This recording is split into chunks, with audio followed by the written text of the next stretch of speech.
Hello, and welcome to the Days of Yore. Today, we were going to do something a little bit different, in that we're going to be talking about a crime here on this episode. Talking about an altercation between William Connick and Joseph Meagher from March of 1879. My sources today come mostly from the Union Advocate, but also from the Provincial Archives of New Brunswick. So, let's begin. On the night of the 25th of March, 1879, at the establishment of Mr. Matthew Carroll, the Meagher brothers, Joseph and James, were enjoying an evening in, along with John Handley, William Connick, James Woods and his wife Elizabeth, as well as Mary Carroll, the sister of the proprietor. Matthew Carroll would later say that he was kind of in and out that day. He had come back that evening and he was out tending to the horses. This is doing a lot of other odd jobs around the house. But when he came in, the Meagher brothers asked to be served alcohol. So Matt Carroll had a licensed tavern, but it was kind of late in the day. So Matt Carroll said he refused them service. They kept after him and basically put forward the idea that if they were served, they would then be on their merry way. They lived in the Semi-Wagon Ridge, so they had to get home pretty soon as it was. But I guess they just wanted one for the road, as it were. So Matt Carroll was agreeable to this. He took them into the bar room. They were followed in by William Connick and John Handley.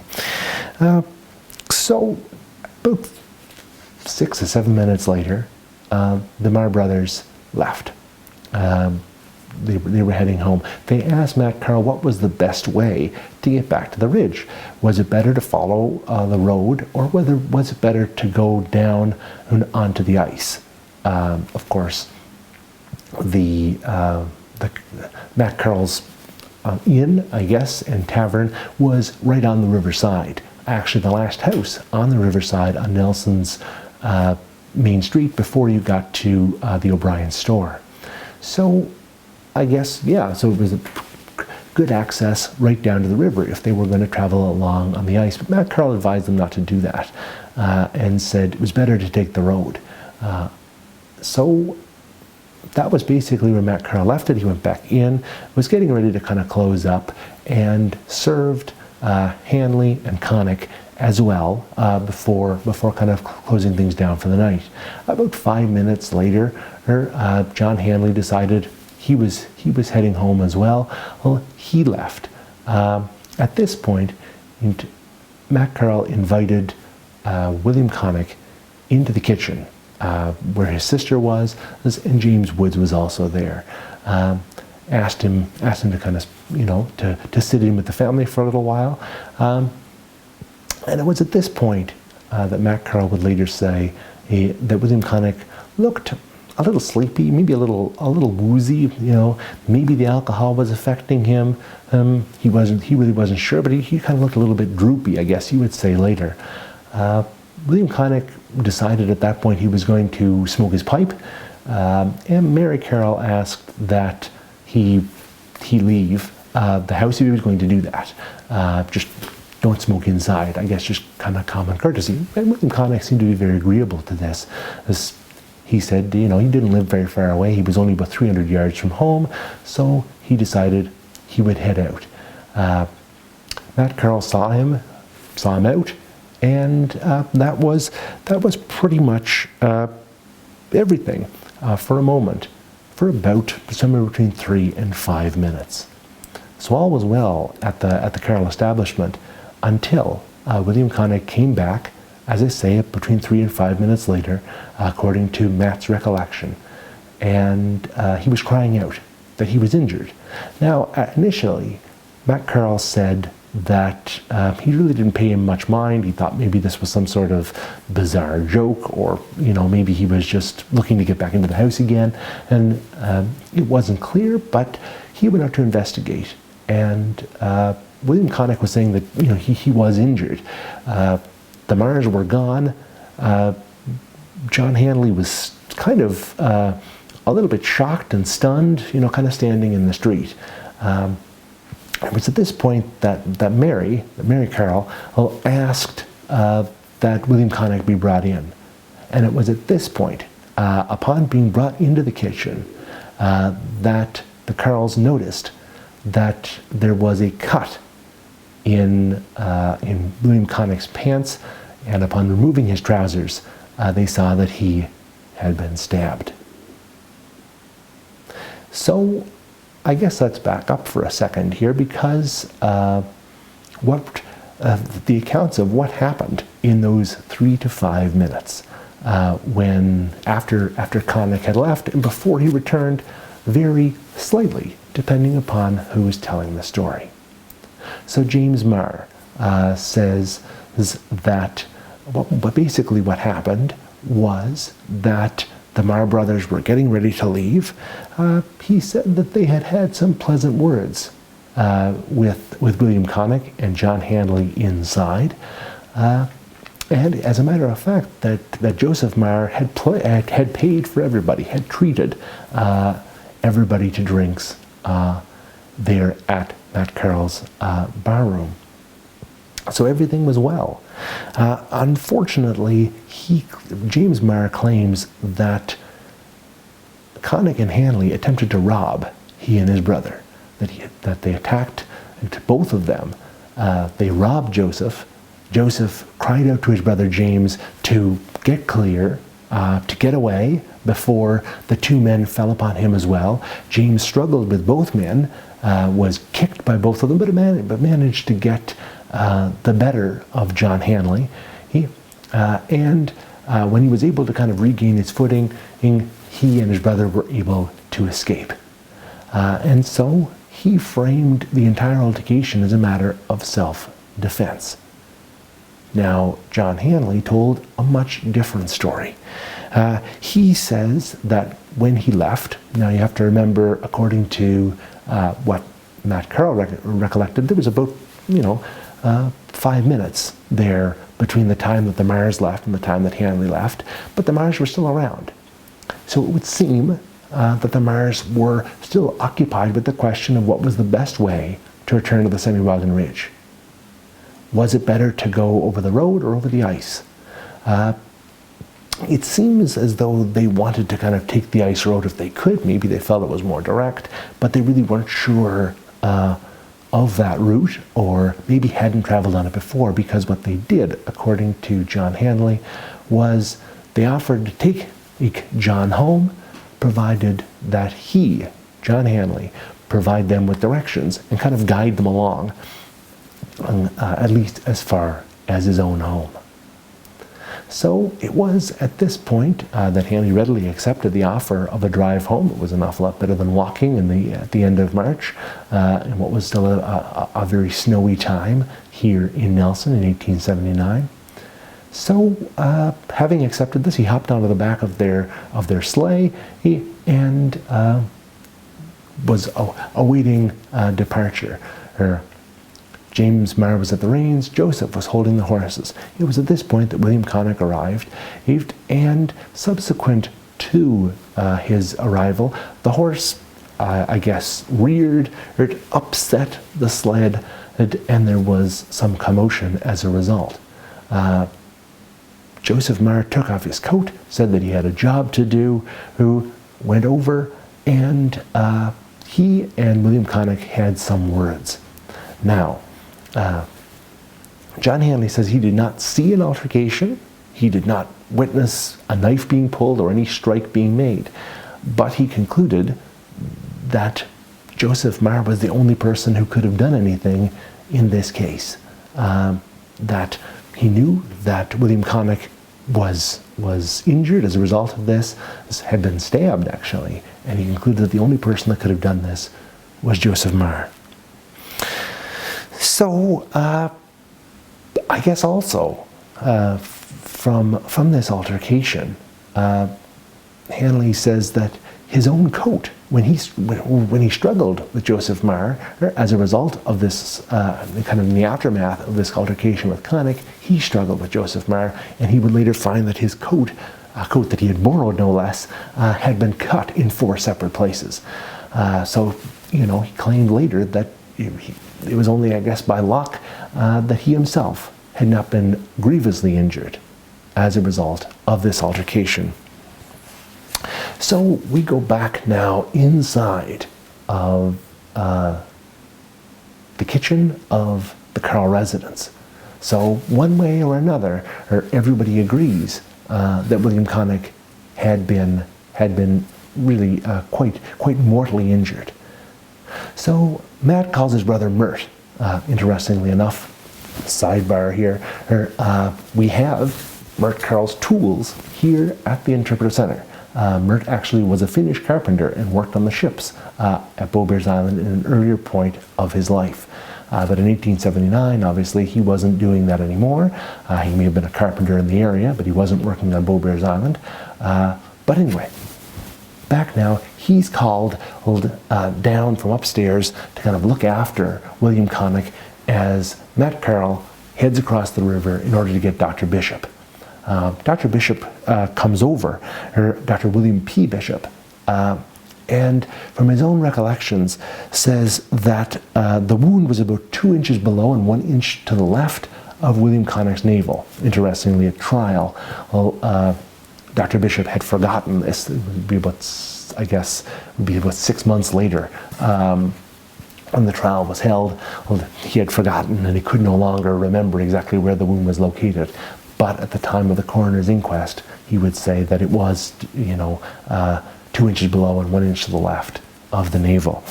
And he said that Connick was speaking to him very intelligently, and his own private conclusion was that Connick was not drunk.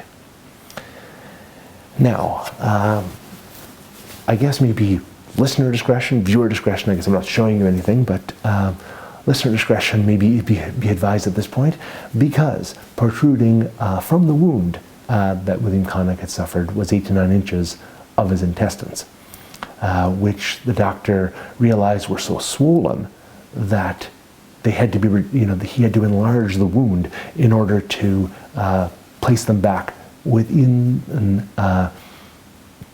William Connick's body cavity. And so he enlarged the wound and replaced the intestines and sewed it back up. At the time, when inspecting the protruding intestines, he did note that it was obviously a very sharp weapon that had that had made the cut in William Connick's flesh, that it had also scraped but not perforated the intestine itself. Now, of course, folks, as you're listening to this, you may be aware, and if not, I'm going to remind you, that all of this is happening on somebody's kitchen floor in 1879. Dr. Bishop is performing all of this work with whatever instruments he has and his bare hands.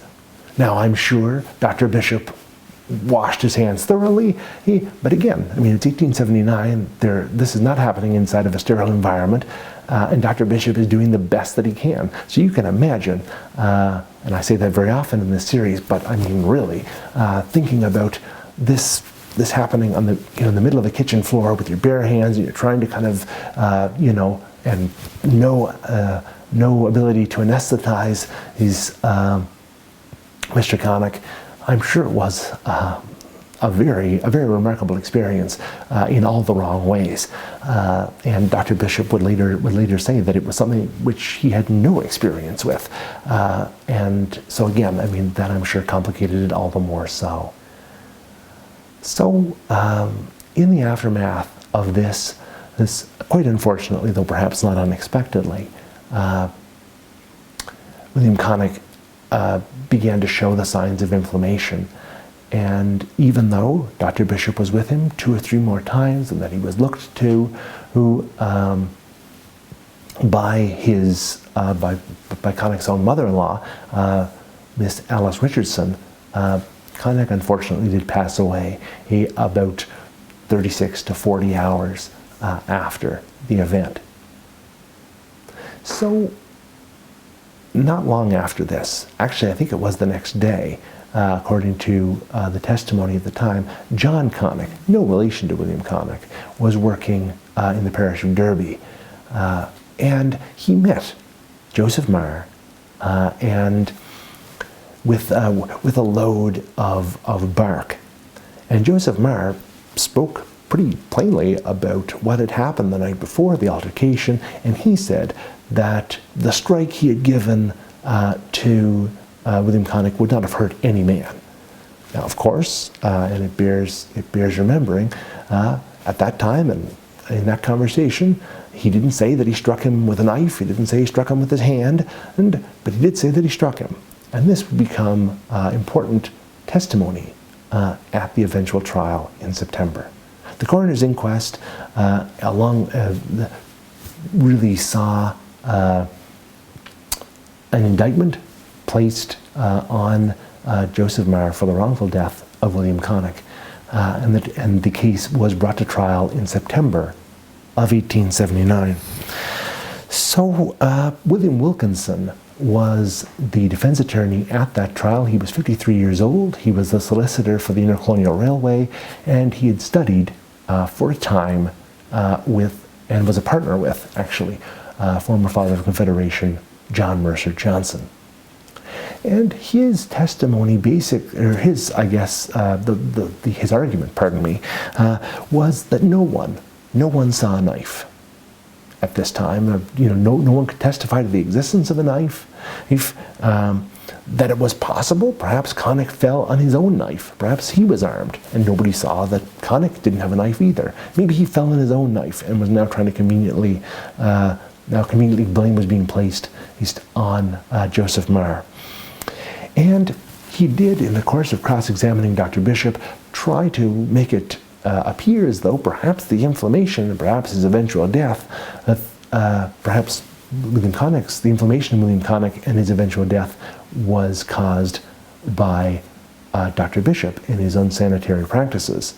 Although Dr. Bishop said that, were it a case where the intestines had been perforated, obviously he could not return them to the body, but as they had not been, as there'd only been a scrape on the lining, they had been, it was perfectly all right to return them to the body. Now, I'm not a doctor, at least not a medical doctor, and so I really couldn't say, but these were the kind of the arguments that Wilkinson was putting forward.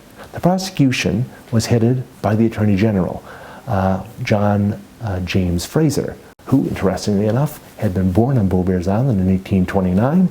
Of course, the son of John Fraser, who owned the island from 1813 until 1837.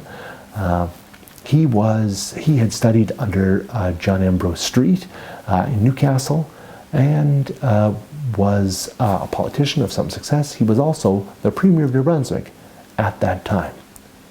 And his arguments centered around the fact that even though the jury may feel sympathy for Joseph Meagher being brought forward on these charges, that they still had a duty to perform.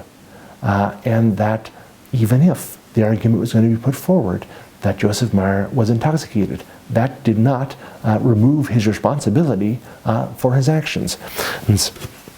And though there was no viewing of a knife, that nobody could place a knife in Joseph Meagher's hands, and his actions on that day were clearly seen and were clearly witnessed to, and from his own mouth afterward, clearly spoken about. So, like I say, obviously it was very clear that he had struck William Connick, and as a result of having been struck, William Connick, had received a wound to his person, a very serious wound at that, and one that proved to be fatal. The jury was out for about 4 hours, and then eventually returned a verdict of guilty of manslaughter. So the judge in this case, Judge Andrew Rainsford Wetmore, basically in his sentencing said that he would have imposed the maximum crime. He would have imposed a capital sentence had Meagher been convicted of murder. So again, he said he would not shrink from execution had that been the case. But the jury had spared Meagher's life. Of course, the same could not be said for William Connick. He was still dead. And though Joseph Meagher's mother had come and pleaded with Judge Wetmore, he said that he still had a duty to perform. He said that he found the defendant to be very indifferent, and that instead of being humbled by this terrible act, he had only been hardened by it. Several times in the sentencing, Joseph Meagher interrupted or attempted to interrupt and was silenced. So Judge Wetmore found him not to be particularly penitent at this time. However, though once again he said that he would not shrink from imposing a life sentence and a life term on Joseph Meagher, he claimed that he bent to the will of the jury, that the jury had clearly found that there was some sort of explanation, some sort of provocation on the part of William Connick, and that this in some way mitigated the actions that Joseph Meagher had taken. As a result, he chose to sentence Joseph Meagher to 7 years, hard labor in the penitentiary. So many found this to be a rather light sentence and a much shorter and briefer sentence than what had been expected. Of course, it was reported in the newspapers at the time that Joseph Meagher's mother felt quite differently and wept quite bitterly when this sentence was announced. So this, again, an interesting story. The newspapers at the time saw that the greater blame here in this case was not on William Connick or on Joseph Meagher. They, of course, blamed alcohol as the leading cause of this entire affair. Had both men not been drinking, perhaps William Connick would have still been alive. Perhaps Joseph Meagher would still be at his liberty. Even though most of the people around this time basically were very clear that neither man had drank a great deal, and perhaps Matt Carroll had said that maybe William Connick had been intoxicated, but Dr. Bishop had said no. But even in spite of all that, in sort of the conflicting testimony, or the testimony that seemed to indicate that neither man was intoxicated, there was still a sense that that was where the real culpability lay. And perhaps it was cases such as these that saw the passage of the Canada Temperance Act, the Scott Act, in Northumberland County the next year in 1880. So for more of that story, you can look at one of our previous episodes on the Scott Act in Miramichi. And of course, this event taking place at Matt Carroll's store is of particular interest to me because that store became the home of my grandparents, and it's the home of my uncle today. So that's particularly interesting. My great-great-grandfather, Dan McCarn, served on the jury at the coroner's inquest. So you can, we did an episode on him a couple of weeks ago as well, so you can check that out. And of course, this would not be the last deadly altercation that took place outside of Matt Carroll's home. And for more of the 1888 affair, where Isaac Jackson shot John O'Brien outside of that same place, have a look at Patreon for a 4-part series on that altercation and the trial that followed. So I think we'll leave it there. I really, once again, enjoyed the time that we spent together. If you're enjoying this video, please like it. Please consider subscribing to the channel so that you can see more of what we're doing here on BITV. And encourage anybody that likes this sort of content to do the same. And if you're able, do please have a look at the subscription options on Patreon in the description below. There are, again, a number of interesting and engaging videos there for you and available now to all subscribers on a time-staggered basis. So I will see you once again in 2 weeks' time. And for the Days of Yore, I've been Dr. Sean McCarthy. Thanks so much.